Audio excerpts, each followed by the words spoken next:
Indonesia menjadi satu-satunya negara ASEAN yang lolos ke babak ketiga kualifikasi Piala Dunia Zona Asia. Prestasi ini membuka peluang Indonesia untuk berlaga di Piala Dunia 2026. Lalu apa yang harus dilakukan PSSI untuk menghadapi babak berikutnya? Timnas, Bung.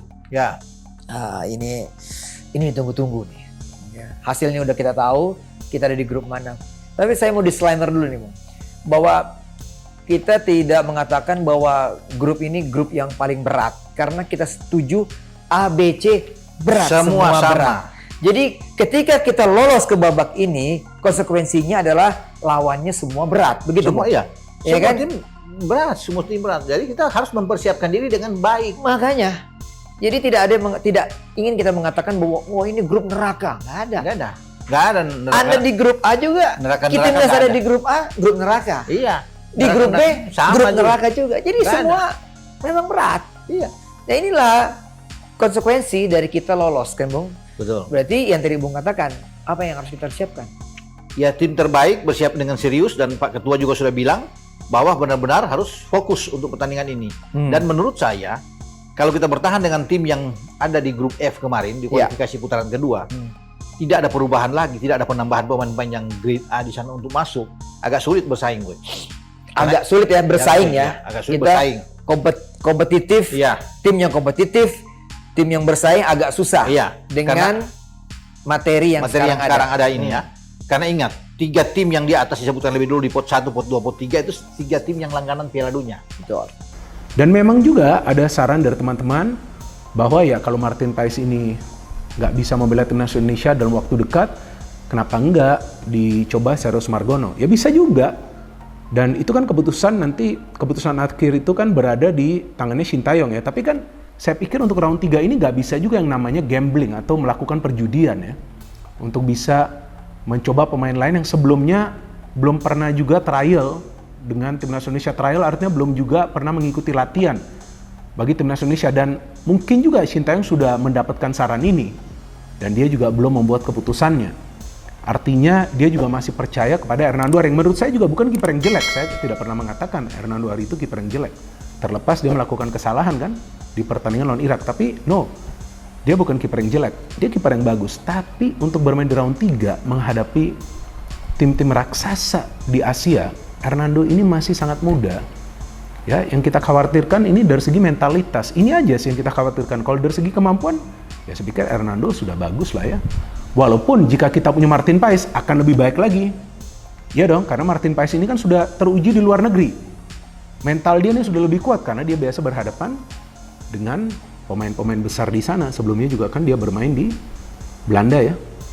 Jadi ya inilah yang memang kita tunggu. Tapi saya pikir dalam hal ini juga kita perlu bersabar dan kita juga perlu berpikir secara positif. Nah, tapi saya sangat memahami teman-teman pelatih maupun rekan-rekan mantan pemain, mantan pelatih yang punya catatan terhadap beliau.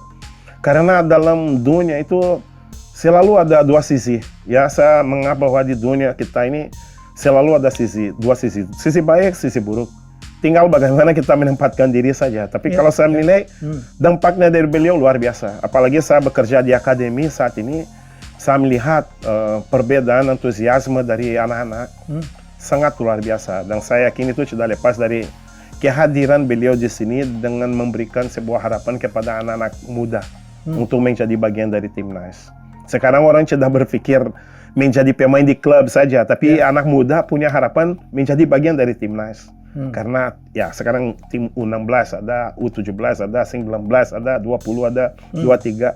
Sehingga ya kita harus lihat dari sisi positifnya. Dampaknya dari hadirnya beliau di sini, ya itu sangat besar sekali kepada ekosistem sepak bola Indonesia pada umumnya. Lalu ada kalimat yang sebetulnya yang menarik adalah ke timnas senior. Timnas senior kan satu grup juga di round 3 dengan Australia. Betul. 10 September akan main lawan Australia. Nah, jadi kan ada kalimat tuh. Jadi minta senior-seniornya untuk balaskan sakit hati adik-adiknya katanya kan. Jadi kan saya lihat ini kan sesuatu yang diperluas gitu spektrumnya. Kalau kita cuma bicara sepak bola doang, tim 16 ini kan fase development gitu. Ya. Tapi ini kan respon ketua umum kan dia perluas spektrumnya. perluas ke level rivalitas, Iya. bukan cuma Thailand Vietnam, sama itu tadi dia senggol senior, balaskan sakit hati adiknya gitu. Jadi saya pikir dia mau naikkan level kompetitifnya sudah dia panaskan dari sekarang gitu loh. Gitu, bagus dong. Ya untuk Sinteyong gitu. Maka saya bilang daripada cuma ngelihat ini untuk U16, lihat respon ini lebih besar gitulah. Kurang lebih saya anggap begitu. Terutama Sinteyong. Jangan belum udah kita natep babak keempat aja. Nah maksudnya babak ketiga aja belum, dia udah bicara babak keempat kan. Jadi sementara ketumnya udah naikin level panasnya itu udah dinaikin. Sebelum lebih lanjut, jangan lupa klik tombol jempolnya, karena jempol kalian adalah bukti kalian cinta Timnas Indonesia.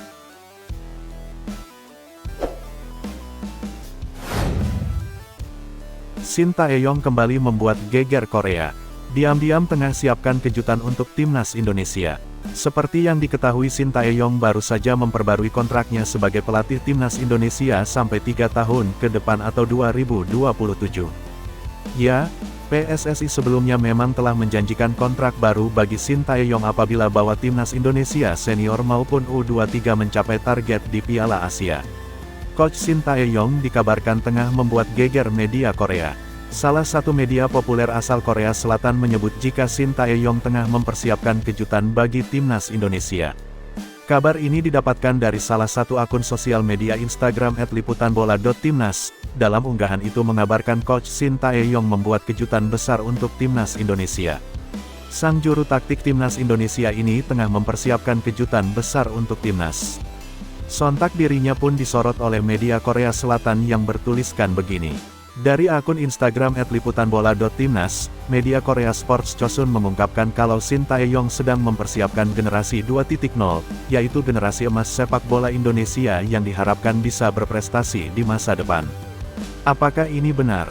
Kita lihat perkembangan sang juru taktik Coach Shin Tae-yong atau yang kerap kali dengan sebutan STY.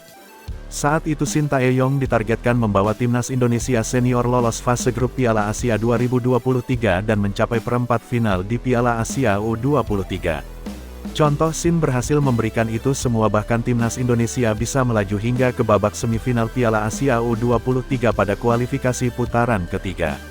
Bahkan tidak hanya itu, Timnas Indonesia U23 juga hampir melaju ke Olimpiade Paris 2024 andai tidak dikalahkan Gini dalam laga play-off antar benua. Belum lama ini, Shin Tae-yong kembali membuat Timnas Indonesia menorehkan prestasi dengan melaju ke putaran ketiga kualifikasi Piala Dunia 2026.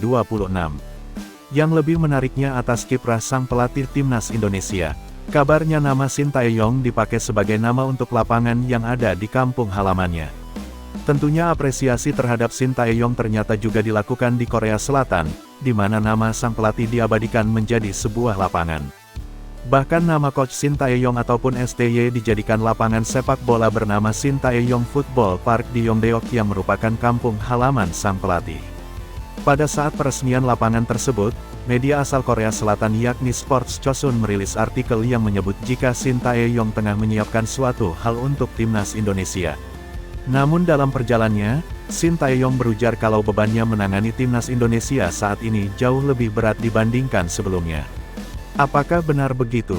Kita lihat ke depannya. Berita selanjutnya, jadwal CAS, kualifikasi Piala Dunia, Maarten Paes sudah bisa bermain.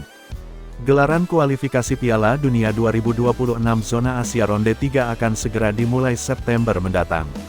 Namun status Maarten Paes untuk membela Timnas masih belum juga menemukan titik terang. Kiper FC Dallas ini telah menjadi warga negara Indonesia sejak April tahun 2024 lalu. Statuta FIFA 2022 Pasal 9 Ayat 2 menjadi ganjalan Maarten Paes membela Timnas Indonesia, karena faktor perpindahan federasi dari KNVB ke PSSI. Proses tersebut mesti ditempuh lewat banding di FIFA, bahkan bisa berlanjut sampai ke Court of Arbitration for Sport CAS.